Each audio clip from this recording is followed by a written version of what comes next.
Bem, vamos começar com uma expressão gestual.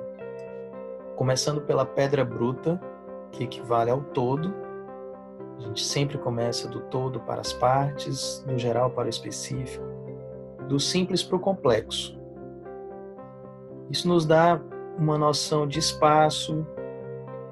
Já resolvemos algumas questões relacionadas à proporção, mas é importante que a gente faça essa etapa de maneira bem solta e descompromissada, porque o esboço continua e começa a ser mais ajustado na etapa da estrutura geométrica.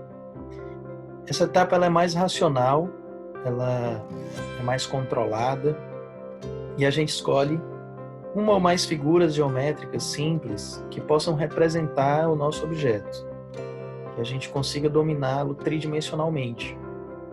E no caso desse móvel, basta uma caixa. Eu também reforço a ideia da importância de você usar referências visuais, né? Por isso que eu uso referências visuais aqui nesse exercício livre aqui de fundamentos do desenho para você. Para manter o paralelismo, eu gosto de usar grades, né? Que são essas linhas paralelas mais próximas que me ajudam no controle do paralelismo dessas linhas que geram essa caixa tridimensional.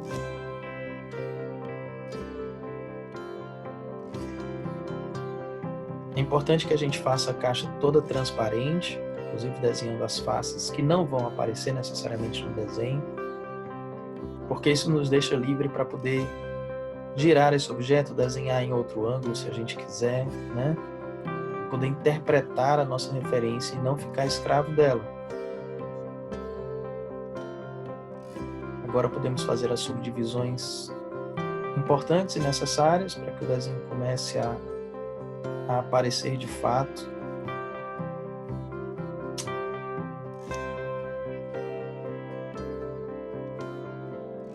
Essas linhas cruzadas, elas acham o centro geométrico de um quadrilátero, por isso que me ajuda aí a fazer esses pegadores. Eu estou usando um programa de computador chamado MadBang, numa tablet. Então estou usando camadas diferentes para as etapas diferentes do desenho. E agora eu vou começar o acabamento, começando com line art, que são os contornos do desenho, as definições, as linhas, mas ainda sem me preocupar com luz, sombra ou volume, né? É um desenho mais objetivo nesse momento. Algumas pessoas também chamam de linha clara. Mas eu vou definindo aqui os planos, vou definindo os contornos, né? Isso aqui já é realmente um trabalho de acabamento, já precisa ser feito com bastante cuidado, com bastante carinho, bastante paciência. Essas linhas já serão linhas que serão vistas pelas pessoas, né? As linhas de construção do esboço já foram feitas e não aparecerão no final. Com um esboço bem feito, bem trabalhado, fica muito fácil a gente estruturar o desenho com o line art. Basta ter paciência e capricho. Se você está usando o material tradicional, você pode usar um lápis de cor azul claro para rascunhar, pode usar um lápis preto tradicional para fazer o acabamento. Isso pode distinguir bem as etapas para você. Agora vamos iluminar esse desenho. A gente vai definir aqui uma fonte de luz tridimensional, né? Que nos dê uma noção clara de onde vem a luz. E é importante que a gente faça tangências com o nosso objeto. Isso vai nos ajudar a definir, por exemplo, a sombra projetada. Distingua bem os planos, né? O que é topo, o que é lado, o que é frente. Qual o plano que vai receber mais luz, qual o plano que vai receber menos luz, qual o plano que vai receber o meio tom, né? E aí quando a gente está trabalhando com caixas, né, com paralelepípedos, fica muito fácil distinguir esses planos, assim. Então, eu recomendo que você comece a estudar luz e sombra por caixas, por paralelepípedos.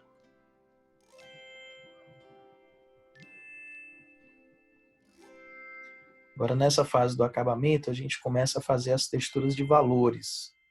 A gente começa a escolher em qual técnica a gente vai trabalhar os valores mais claros, mais escuros e médios. No caso, eu estou usando achuras aqui, achuras paralelas. E por proximidade, distanciamento de linhas, eu vou fazer tons de valores diferentes aqui, né? Então essa é a face que vai ser a face mais sombreada do móvel, face que vai receber menos luz, por isso essas linhas elas estão mais próximas, né? E é muito importante que eu preste atenção na coerência das faces, na coerência dos lados, né? Eu vou começar a procurar lados semelhantes a esses para serem sombreados também. Na frente eu vou fazer um meio tonzinho, para não deixar totalmente branco, né? A parte mais clara vai ser o topo do móvel. Esses pegadores eles são tridimensionais, então eles projetam sombra. A gente precisa ficar atento a esses detalhes. E essa parte interna ela vai ser bem sombreada, mas mesmo assim eu vou tentar distinguir os planos para manter o volume interno claro, claro no sentido de ser evidente do móvel. Essa é a face que eu vou usar uma textura mais escura, uma iluminação mais escura, valores mais fechados. Aqui um pouco menos nesse fundo.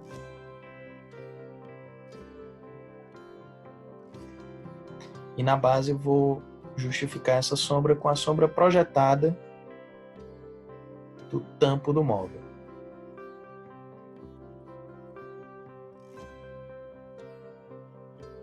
Trabalhar esse acabamento com bastante cuidado. Aqui eu estou fazendo sentidos de linhas horizontais para obedecer à tridimensionalidade que eu quero dar.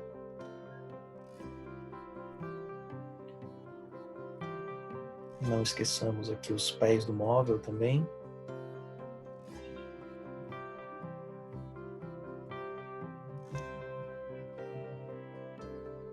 Esse aqui não vai receber luz nenhuma, então vamos sombrear ele inteiro.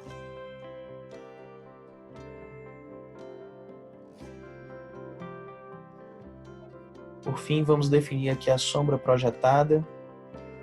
A sombra projetada, apesar de ser, na maioria das vezes, bem marcada, a gente ainda pode fazer uma transição de valores suave, né? Mais próximo ao móvel, mais próximo da parte inferior do móvel, eu posso manter uma sombra projetada mais fechada, mais escura e gradativamente dar uma clareada nessa sombra projetada à medida que a sombra for se distanciando do móvel.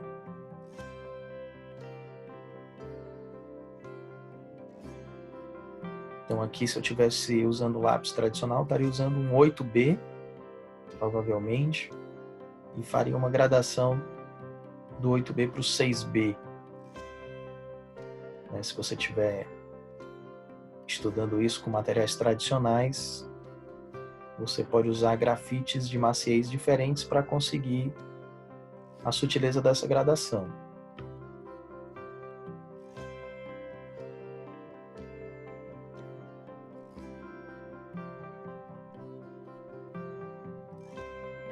Então veja que à medida que vai se distanciando do móvel, a sombra projetada começa a ficar um pouco mais clara, né? Sutilmente mais clara.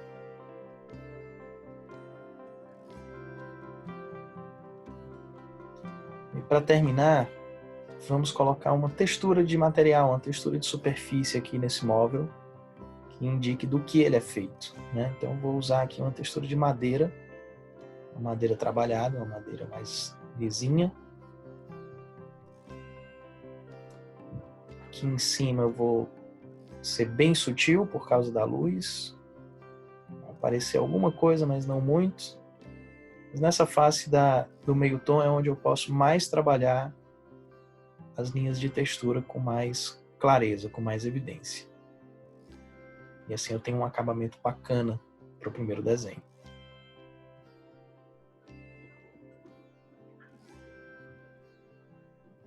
Agora vamos a um exemplo um pouco mais orgânico, né? Vamos desenhar uma fruta agora, começando da mesma forma, com uma expressão gestual, sendo que o primeiro passo da expressão gestual é uma pedra bruta, né? É algo que abrange todo o desenho, no caso a maçã e a folha, né? Não é um contorno especificamente, mas é uma delimitação da área, assim. Também é conhecido como envelope, a parte da pedra bruta. E meio que sem tirar o lápis do papel, a gente rabisca a expressão gestual da fruta. Nessa segunda etapa do esboço, eu vou começar aquela etapa mais racional, a estrutura geométrica. Eu começo com uma esfera e começo a fazer os ajustes necessários para adequar o meu desenho a essa parte do esboço, né? Como isso é mais, como esse desenho é mais orgânico, ele não se encaixa numa figura geométrica regular. Então eu preciso cortar essa esfera, eu preciso esticar essa esfera, eu preciso imaginar que eu estou esculpindo esse desenho como se eu tivesse massinha de modelar nas minhas mãos. Mas uma vez que a estrutura geométrica estiver pronta, eu posso definir mais uma fonte de luz. Aqui eu estou definindo uma fonte de luz em um lado diferente do que eu fiz no móvel. Da mesma forma, eu me preocupei com as tangências, né, para a sombra projetada, que eu vou usar isso dentro em breve.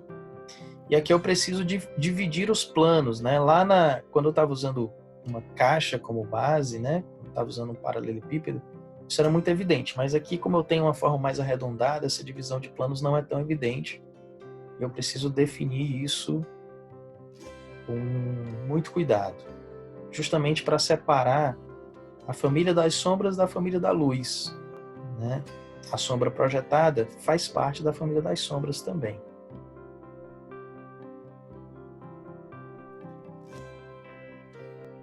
Com tudo isso definido, vamos começar a fazer o acabamento com line art,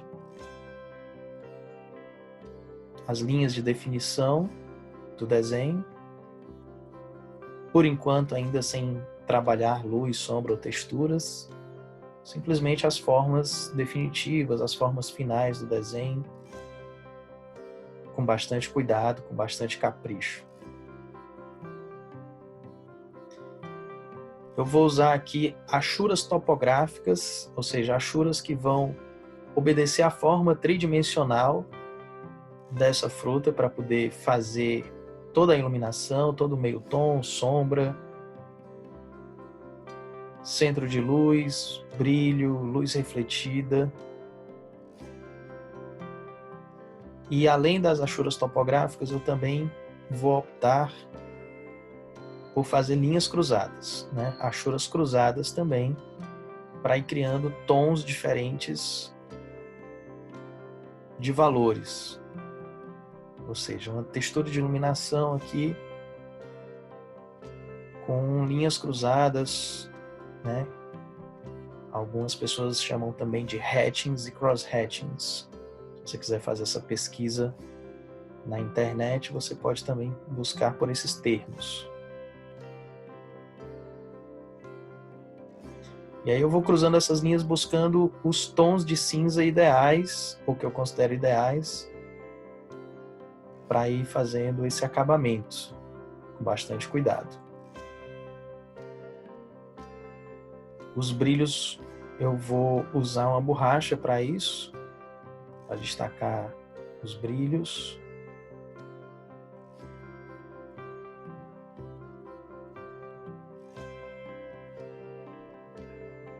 Essa fruta tem uma superfície bem reflexiva.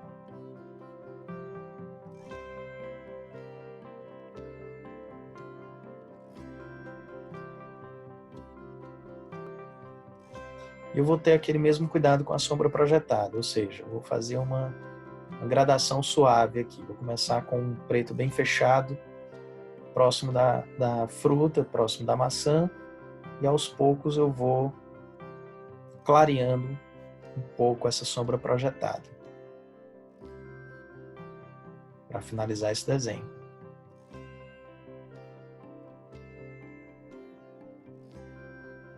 Espero que vocês tenham gostado.